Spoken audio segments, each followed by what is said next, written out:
Խորհրդային տարիներին ցեկայի պլենումներ կար։ Պարտադիր այդ պլենումների ելույթներում մի պարբերություն պարտադիր պետք է դաշնակցության մասին լիներ, որ չլներ շեֆը կջղայնանար, Բրեժնևը, Անդրոպովը, Չեռնենկոն։ Հիմա այստեղ հասկանում եմ, որ բոլոր իշխանական падգամավորները սո պարտադրված են դաշնակցության մասին մի բան ասել։ Մեկը թղթիդվեցած, մեկը SMS ստացած, մեկը դբրոցում լսած, մեկը չգիտեմ, իր պատմության դասատուից լսած։ Բայց այստեղ կարևոր 2-3 հարցերի շուրջ էր, որ մեղադրանքները եւ այդ գաղափարական վեճը կար։ Դաշնակցությունը մեր պետության անկախության դեմ է։ Նախ եկեք մի հատ հակադաշնակցական բոլորը ամբողջ աշխարհում բոլոր տարիների մի հատ կոնսենսուսի գա։ Ի վերջո դաշնակցությունը ում է ծառայել։ Մեկ ասում եք ամերիկացիներին, մեկ ասում եք թուրքերին, մեկ ասում եք ռուսներին, մեկ ասում եք բոլշևիկներին, մեկ ասում եք ֆրանսիացիներին, մեկ ասում եք անգլիացիներին։ 2003 թվին իշխանության մեջ եղած մարդ դիրքա գրե դաշնակցության մասին, իբր անգլիացիների թե ամերիկացիների հետ աշխատե դաշնակցություն։ Մի հատ իմի եկեք, որ իմի գաք, մեկ էլ կանդրադառնաք մի բան։ Դաշնակցությունը 135 տարի աշխատելա մի տիրոջ համար, եւ այդ տիրոջ անունը հայ ժողովուրդ է։ Հիմա անկախության դեմ եւ պետականության դեմ վերջին տարիներին իշխանությունը հաճախ է օգտագործում դաշնակցությունը մեր պետականության դեմ է աշխատում։ Իրականում ոչ թե պետականության դեմ է աշխատում, այլ պարզապես իշխանությունը իրեն եւ պետականությունը նույնացնելով իր դեմ եղած քննադատությունները փորձում է իրենից տեղափոխել պետականությանը։ Այսինքն լավ գաղտնիք էլ չի, ձեր Նիկոլ Փաշինյանն ասել,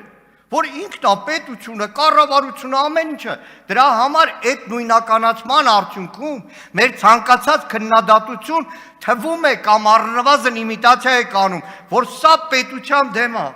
Լսեք, քաղաքական մեծամասնություն, դուք եք պետության տերը, որ պետության, որ հանրապետության, դուք եք տերը 3-րդ հանրապետության, թե ինչպես այստեղ ասեցիք, 4-րդ հանրապետության։ 3-րդ հանրապետությունից դուք հրաժարվում եք։ Դուք ամբողջությամբ փորձում եք ձերբազատվել 3-րդ հանրապետությունից, որովհետև այդ 3-րդ հանրապետությունը լրիվ արժեքային համակարգով էր։ Դուք այդ 3-րդ հանրապետությունից Արցախից հրաժարվելով պատասխանատվությունից խուսափելու ձևը գտնում եք 4-րդ հանրապետություն հռչակելու։ Ու պատական չի, որ առաջիկայում էր այդ 3-րդ հանրապետությունից հրաժարվելու տակտիկայի մեջ է լինելու սահմանադրության նոր նախագիծը, որտեղ հրաժարվելու է արդեն Հայաստանի անկախության հռչակագրից, Քոչարյան Անդրանիկների մասնակցությամբ, Մելքոնյան Գագիկների մասնակցությամբ, ոնց որ միլիոնավոր մեր բոլորի մասնակցությամբ ընդունված Հայաստանի անկախության հռչակագրից։ Դուք ասում եք պետականություն եւ ինքնիշխանություն, այդ մենք դեմ ենք, դուք կողմ եք, հա, որ ինքնիշխանության, որի գոյության առհավատյան համարում եք Միացյալ Նահանգների 99 տարով ներդրումային ծրագիրը,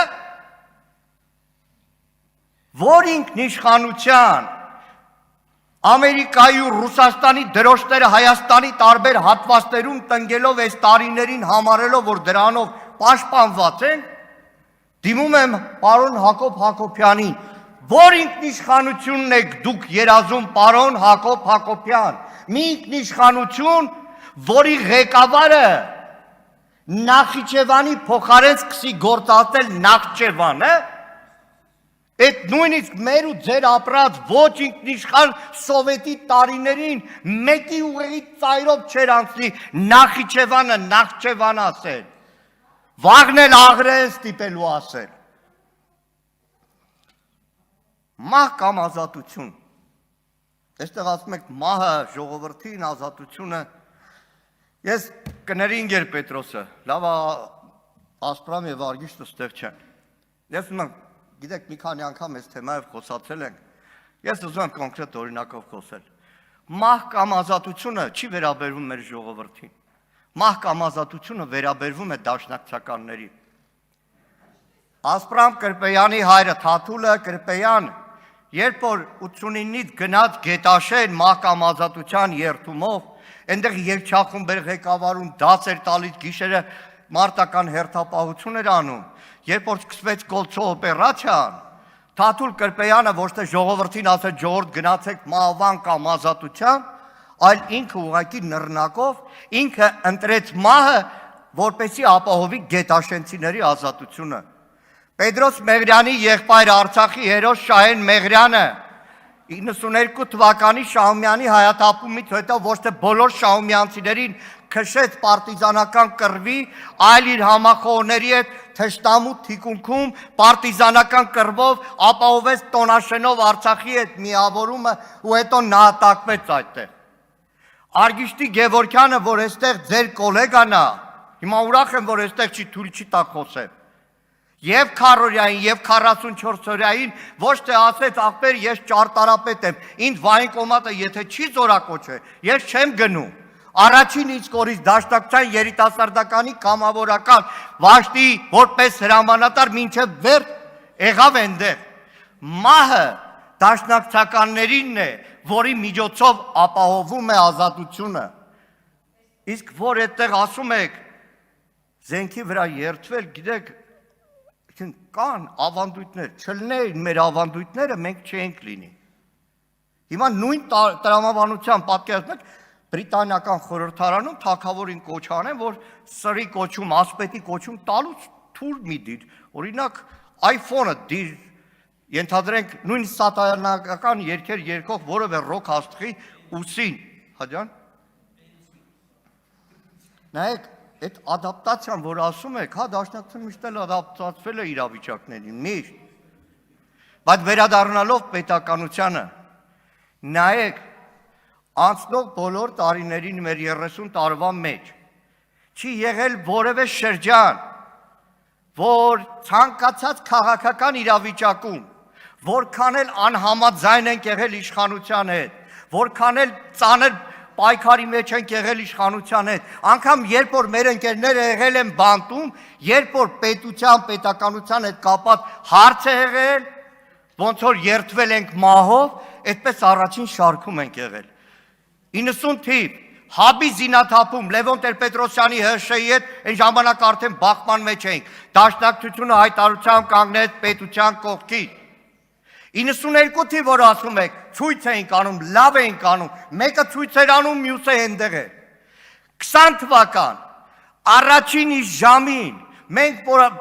դեղին քարտերով իշխանության հեռացում էինք պահանջում արդեն 1.5 տարի, առաջին ժամին հարյուրավոր դաշնակցականներ կանգնել են, Նիկոլին էլ ասել են զինվոր ենք պետությանը։ Չեն հաշվի առել, որ սրա հետ փարց ենք, սրա հետ թշնամի ենք։ Այստեղ ելույթ ունեցողներից մեկ ասեց 22 թվականի սեպտեմբերի ագրեսիային միտինգ եք անում, այդպես չի, այստեղ բոլորս ենք եղել դահլիճում, նիստ ընդհատվել է, պատգամավորներից որոշները շարժվել են առաջնագիծ, այստեղ պատգամավոր օգնական Արմենուրիկ Գյուրեղյանի օգնականը, որ անօրինական է եռամսյա վարժական հավաքների, մնաց մինչև վերջ։ Շնորհակալություն։ Պետությունը Շնորհակալություն։ Եվ անկախությունը հայ հեղափոխական դաշնակցության դենթեն են հարգելիները։ Շնորհակալություն։